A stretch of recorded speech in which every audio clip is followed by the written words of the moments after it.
اب کیا ہوتا ہے؟ اب اگلا مرحلہ شروع ہوتا ہے آیت نمبر 30 سے 35 تک. اب بات پھیل گئی اور شہر میں کچھ عورتیں کہنے لگی کہ عزیز کی بیوی اپنے غلام کو اس کے نفس سے پھسلاتی ہے، یعنی برائی کی دعوت دیتی ہے. یقیناً اس کی محبت نے اسے فریفتہ کر لیا ہے، ہم تو اسے کھلی گمراہی میں دیکھتی ہیں. یعنی عورت ہی کو الزام دے رہی ہیں. پھر جب اس عزیز کی بیوی نے ان عورتوں کی مکاری کے بارے میں سنا تو ان کی طرف دعوت نامہ بھیجا اور ان کے لیے مسندیں تیار کی، پارٹی تھرو کی، اور ان میں سے ہر ایک کے ہاتھ میں ایک چھری دے دی اور یوسف سے کہا ذرا ان کے سامنے نکل آؤ. تو جب ان عورتوں نے اسے دیکھا اور اس کے حسن سے مروب ہو گئی تو اپنے ہاتھ کاٹ لیے. یعنی وہ پھل کاٹ رہی تھی تو بجائے اس کے کہ پھل پہ چھری پھیرے اپنے ہاتھ پہ پھیر لی. اور سبھی نے کہنے لگی اللہ کی پناہ، یہ کوئی انسان نہیں بلکہ یہ تو ایک معزز فرشتہ ہے. عزیز کی بیوی کہنے لگی یہی تو وہ شخص ہے جس کے بارے میں تم مجھے ملامت کرتی ہو، اور میں نے اسے اس کے نفس سے پھسلانا چاہا تھا لیکن وہ بچ نکلا، اور اگر اس نے وہ نہ کیا تو میں اسے حکم دیتی ہوں کہ وہ ضرور قید کیا جائے گا اور ضرور وہ ذلیل ہوگا. اس نے کہا اے میرے رب، قید خانہ مجھے اس گناہ سے زیادہ محبوب ہے جس کی طرف یہ سب مجھے دعوت دے رہی ہیں، اور اگر تو نے مجھ سے ان عورتوں کی چال نہ پھیری تو مجھے ڈر ہے کہ میں ان کی طرف مائل ہو جاؤں گا اور میں جاہلوں میں سے ہو جاؤں گا. تو اس کے رب نے اس کی دعا قبول کر لی اور ان عورتوں کی چال اس سے پھیر دی. بے شک وہ خوب سننے والا، خوب جاننے والا ہے. پھر اس کی بے گناہی کی نشانیاں دیکھ لینے کے بعد بھی ان کو یہی سمجھ آیا کہ وہ ایک مدت تک کے لیے یوسف کو قید کر دیں. ایک اور آزمائش. اب دیکھیے کہ یوسف اور عزیز مصر کی بیوی کا واقعہ شہر میں پھیل گیا. ہر زبان پر یہی بات تھی کہ وہ یوسف کو گناہ پہ اکساتی ہے اور اس کی محبت میں گرفتار ہو گئی ہے، اپنے ہوش و حواس کھو بیٹھی ہے. جیسے اسی قسم کے لوگوں کے بارے میں باتیں کی جاتی ہیں. نام ان کا زلیخا بتایا جاتا ہے اس خاتون کا، کہ اس پر بھی آپ دیکھیں کہ زلیخا کا دماغ کس طرح کام کرتا ہے کہ میں ان عورتوں کی باتوں کے جواب کیسے دوں. لہٰذا سب کو اپنے گھر پارٹی پہ انوائٹ کر لیتے کہ کچھ کھلاؤں پلاؤں اور پھر یوسف کو دکھاؤں تو پھر مجھے الزام نہ دیں. اب ہوا یہ کہ جو ہی انہوں نے سنا عورتوں کی باتوں کو تو ان سب کو انویٹیشن بھیج دیا اور ان کے لیے بہت آرام دہ جگہ تیار کی. اعتدت لہن متکا، متکا کہتے ہیں اسی جگہ کو جہاں ٹیک لگا کے بیٹھا جائے. کاؤچز تیار کیے اور ان کے آگے پھل فروٹ رکھے اور ہر ایک کو چھری دی تاکہ وہ خود کھائیں. اور کھا ہی رہی تھی کہ اتنے میں یوسف کا کہ باہر آ جاؤ، ان کے سامنے آؤ. جو ہی وہ سامنے آئے اور ان کو دیکھا تو ان عورتوں کی آنکھیں پھٹی کی پھٹی رہ گئیں کہ اتنا خوبصورت نوجوان، اور ایک دم پکار اٹھی اللہ کی قسم یہ تو کوئی معزز فرشتہ ہے، انسان نہیں ہے. اب یہاں اس عورت کو کہنے کا موقع ملا یہی تو اصل بات تھی کہ یہ اتنا خوبصورت ہے اور اتنا ہینڈسم ہے کہ میں اس کی محبت میں گرفتار ہو گئی ہوں، تو مجھے کیوں ملامت کرتی ہو. لیکن بات یہ ہے کہ یہ اپنے آپ کو بچا نکلا ہے، اس نے میری بات نہیں مانی. اب دیکھیے کہ جب کسی ملک میں زوال آ جاتا ہے تو وہاں اس قسم کی فحش باتیں کتنی کھلی کھلی ہونے لگتی ہیں. ایک وقت تھا کہ ہمارے کلچر کے اندر کسی مرد اور عورت کا تنہائی میں ملنا یا فون پہ بات کرنا یا کسی مرد کو ٹیکسٹ کرنا یا کوئی اس قسم کی چھپی دوستی رکھنا انتہائی برا سمجھا جاتا تھا. باپ بھائی سب گھر والے ہر کوئی پورا ولیج نظر رکھے ہوتا تھا کہ کوئی لڑکی ایسا کام نہ کرے، کوئی لڑکا لڑکیوں کو نہ دیکھے. اگر کسی کے بارے میں پتہ چلتا تو پٹائی ہو جاتی تھی اور بعض اوقات تو قتل تک نوبت آ جاتی تھی جب یہ پتہ چلتا. لیکن آج آپ دیکھیں کہ یہ سب باتیں ہمارے گھروں کے اندر کتنی اوپن ڈسکشنز ہوتی ہیں اور کتنی کھلی کھلی باتیں ہو رہی ہوتی ہیں، اور ماں باپ خود اجازت دیتے ہیں کہ جاؤ اپنے لیے پسند کر لو، کسی کو شادی کر دیں گے تمہاری. گویا انہوں نے اپنا یہ فریضہ بھی ہٹا دیا کہ ہم سے کچھ نہیں ہوتا، تم خود ہی کرو جو کرنا ہے آپ نے. پہلے تو لڑکیوں کو پڑھا کے کام پہ لگایا کہ خود اپنے لیے کماؤ. یعنی یہاں کے کلچر میں تو یہی ہے کہ ہر لڑکی کو اگر امپاورمنٹ دینی ہے تو اسے فائنینشلی اسٹرانگ ہونا چاہیے، خود کماؤ اپنے لیے، خود خرچ کرو، اور پھر اس کے بعد شادی بھی اپنی خود کر لو اور اپنی ذمہ داری بھی خود اٹھاؤ. وہ جو ایک ماں باپ کا رول تھا، ایک ماں باپ کی ذمہ داری تھی، ایک ماں باپ کی سرپرستی تھی، ایک ماں باپ کی محبت اور شفقت تھی، وہ آہستہ آہستہ کم ہو گئی. مردوں نے اپنی ذمہ داری ختم کر دی، مردوں نے اپنی ذمہ داریوں میں کوتاہی کی، باپ نے ولی کا رول ادا کرنے سے کوتاہی برتی. اور بعض اوقات آپ دیکھیں، کل ہی مجھے کوئی بتا رہا تھا کہ وہ کسی بچی کو جانتی ہیں جس نے 10 سال ایک لڑکے سے دوستی رکھی اور پھر 10 سال کے بعد اس لڑکے نے اس کو چھوڑ دیا. اپنی ساری جوانی اس نے دے دی ایک طرح سے اس دوستی میں. اب پیچھے کیا رہا؟ شادی کی عمر نہیں رہی، کوئی نئی دوستی کرنے کی عمر نہیں رہی، کیونکہ جب جوان ہوتی ہے عورت تو مرد اس کی طرف پھر بھی مائل ہوتے ہیں. جو عورت بوڑھی ہو جاتی ہے مرد اس سے ویسے ہی اچاٹ ہو جاتے ہیں. تو آپ خود سوچئے کہ جب ایک لڑکی شادی کے بغیر کسی لڑکے سے ایسے تعلق رکھتی ہے تو وہ سراسر اپنا نقصان کرتی ہے. ہم یہاں کے کلچر سے متاثر ہو کے یہ کہتے ہیں کہ یہ تو بہت ریجڈیٹی ہے، آخر لڑکوں کو اجازت ہے باہر گھومنے پھرنے کی رات کو، ہمیں اجازت کیوں نہیں، ہمیں بھی نکلنے دینا چاہیے. اور پھر اس طرح کے مطالبے، اور پھر یہ ہے کہ کھلے عام کہتی ہیں یہ ہمارا بوائے فرینڈ ہے، انٹروڈیوس کراتی ہیں، اور نہ گھر والے مائنڈ کرتے ہیں نہ کوئی اور مائنڈ کرتا ہے. جبکہ ہمارا دینی کلچر اور ہماری دینی روایات یہ نہیں ہے. ہمارے دین میں یہ ہے کہ ایک ڈسٹینس ہو. ٹھیک ہے انسان انسانوں سے ملتا ہے، پسند ناپسند بھی ہو جاتی ہے، لیکن اس کا پھر طریقہ کیا ہے کہ اگر کوئی پسند آ گیا ہے تو پھر اسے شادی کرو. شادی کے بغیر آؤٹ آف ویڈ لاک صرف دوستی رکھ کے ایک لڑکی اپنی زندگی اپنی جوانی کسی مرد پہ لٹاتی رہے، اور اینڈ آف دا ڈے نہ اس کے بچے ہو، نہ اس کا گھر ہو، نہ اس کا ٹھکانہ ہو، نہ اس کی کوئی عزت ہو، نہ اس کا فیوچر ہو. نقصان کس نے اٹھایا؟ عورت نے اٹھایا. یعنی اس طرح کے حرام ریلیشن شپ میں عورت نقصان اٹھاتی ہے، عورت کا کچھ نہیں رہتا، کیونکہ مرد تو پھر عیاشی کرنے کہیں اور چلا جاتا ہے، اس کو اس سے بھی ینگ کوئی اور لڑکی پسند آ جاتی، وہ اس کو اپنے جال میں پھنسا لیتا ہے. تو اس لیے اللہ کی پناہ میں تو اپنے آپ کو دینا ہی چاہیے، لیکن اس کے ساتھ ساتھ وہ حدود اور وہ پابندیاں جو ہمارے دین نے رکھی ہیں کہ عورت حجاب پہنے، عورت کی نگاہوں میں بھی شرم و حیا مردوں کی بھی ہو، اور پھر یہ کہ اکیلے میں تنہائی میں نہ ملیں. یعنی اگر ضرورت ہوتی جیسے یونیورسٹی میں کالج میں ایک دوسرے سے بات کرنی پڑتی ہے تو ایک معقول طریقے سے بات کی جا سکتی ہے، لیکن یہ نہیں کہ چھپ چھپ کے کہیں دور نکل جائیں ماں باپ سے اور تنہائی میں گاڑیوں میں بیٹھ کے ایک دوسرے سے ملاقاتیں کریں اور اپنی عزت لڑکیاں لٹا بیٹھے. ایسی چیز ہمارے دین میں ریکمینڈڈ نہیں ہے، اس میں سراسر نقصان ہے، کیونکہ اللہ تعالیٰ زنا کو فاحشہ اور ساء سبیلا بتاتے ہیں کہ بے حیائی تو ہے ہی، لیکن بہت برا راستہ ہے جب کوئی انسان ایسا راستہ اختیار کر لیتا ہے کہ شادی کے بغیر جوان بچے کہیں اکٹھے رہنا شروع ہو جاتے ہیں.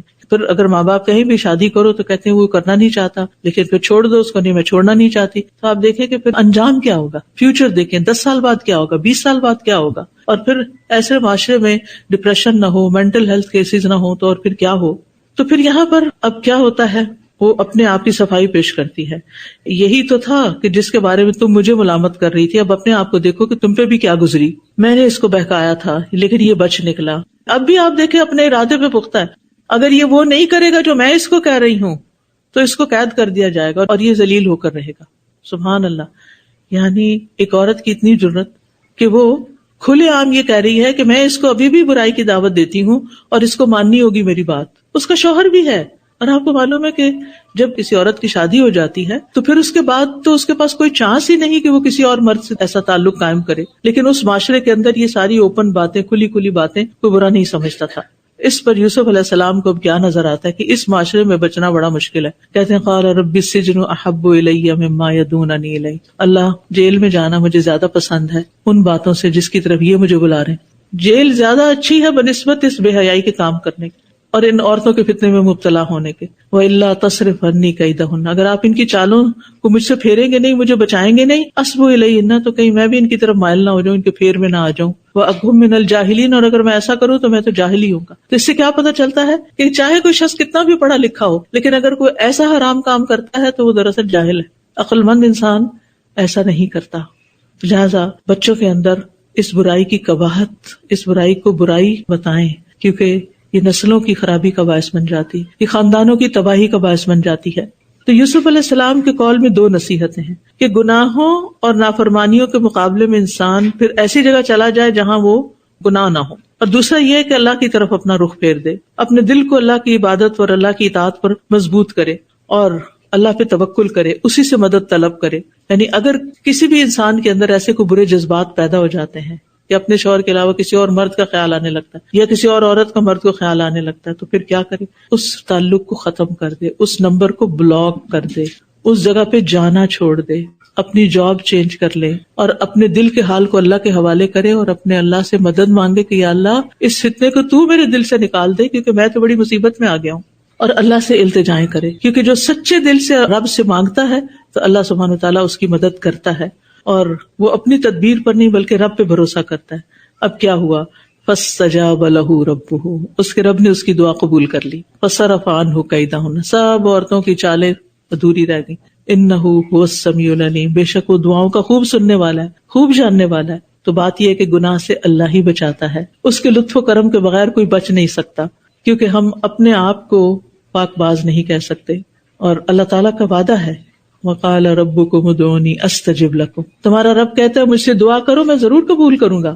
وَإِذَا سَأَلَكَ عِبَادِي عَنِّي فَإِنِّي قَرِيبٌ، میرے بندے جب آپ سے میرے بارے میں پوچھتے ہیں تو بتائیے کہ میں قریب ہوں. اجیب دعوت الداعی اذا دعانی. جب بھی بندہ مجھے پکارتا میں پکار سنتا ہوں، جواب دیتا ہوں. بس اس کی قبولیت کا ایک وقت ہے، جب تک صبر کر لو، کیونکہ اس راستے میں کچھ سیکھنا ہے ابھی آپ کو، ابھی آپ کی کچھ اور بھی ضرورت ہے.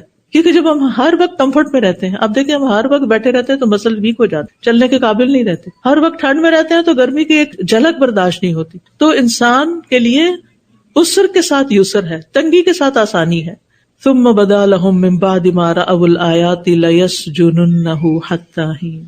اس کے باوجود کہ ان کی بے گناہی ثابت ہو گئی تھی، عزیز مصر کی بیوی نے خود کہہ دیا میں نے ہی اس کو پسلایا تھا، یہ بچ نکلا ہے، پھر بھی انہوں نے یہ فیصلہ کیا کہ یوسف کو جیل میں ڈال دیا. بعض اوقات ایسا بھی ہوتا ہے، آپ بے گناہ ہوتے ہیں، آپ کی برات ہو چکی ہوتی ہے، لیکن پھر بھی آپ کو دنیا میں فوری طور پر اس کا کوئی پھل نہیں ملتا. ابھی تھوڑا وقت اور ہے، پھل ملنے کے لیے ابھی اور انتظار کرنا ہوگا. اب یہ زندگی کا مشکل ترین وقت تھا، بھائیوں کا حسد بھی مشکل تھا، کنویں میں پھینکا جانا بھی تکلیف دہ تھا. عزیز مصر کے ہاں چند درہموں میں عزت نفس کی بات ہوتی نا، اتنی سی بس میری بات، وہاں بکنا بھی کم تھا، پھر وہ الزام لگنا بھی تھا. لیکن اس کے بعد اب جیل خانے میں جانا ایک نیک انسان کے لیے اور ایک دیندار انسان کے لیے، یعنی جیل جانا ایک دبا لگ جاتا ہے نا انسان پہ کہ وہ فلاں جو جیل گیا تھا صرف اس کے لیے، پورے خاندان کے لیے، وہ فلاں خاندان جن کا فلاں جو تھا وہ جیل میں گیا تھا. پچھلے دنوں ایک بچی نے ایک معاملہ بیان کیا کہ ان کا رشتہ آیا ہے، وہ والدہ نے بلکہ کیا، دور رشتہ آیا ہے، لیکن پتہ چلا ہے کہ جو لڑکا ہے اس کے والدین کی لڑائی ہوئی تھی تو باپ نے بیوی کو مار دیا تھا، وہ جیل میں ہے. لڑکا خود پڑھا، قابل ہوا، ویل ٹو ڈو، لیکن اب اچھی لڑکی کا رشتہ نہیں مل رہا. کیوں؟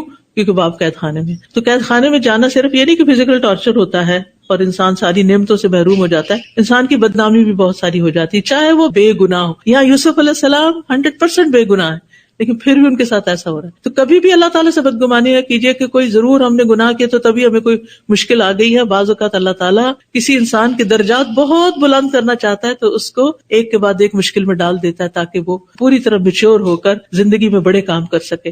اور یاد رکھیے ہر تکلیف اللہ کے اذن سے آتی ہے اور اللہ کے ہر فیصلے میں بہتری ہوتی ہے. اللہ کے فیصلوں میں انسانوں کے لیے بھلائیاں ہیں اور مومن کا ہر حال خیر والا حال ہے. تکلیف بھی آئے، کوئی جیل میں بھی جائے تو اس میں بھی اس کے لیے کوئی بھلائی ہوتی ہے. انسان صبر کرتا ہے تو اس کو اجر عظیم ملتا ہے. اور انسان کو ایسے تمام معاملات میں سرخروئی کے لیے اللہ پر بھروسہ کرنا چاہیے اور اپنے نیک کاموں کو چھوڑنا نہیں چاہیے. جو کر رہے ہیں اس کو کرتے رہیں اور اللہ کی طرف رجوع کرتے رہیں. تو غموں، مشکلات اور تکلیف میں نہ اللہ سے بدگمان ہونا ہے، نہ لوگوں کو شکوے شکایت کرنے ہیں، بلکہ اپنے رب سے اپنا تعلق اور مضبوط کر لینا ہے، اپنا ایمان بڑھانا ہے.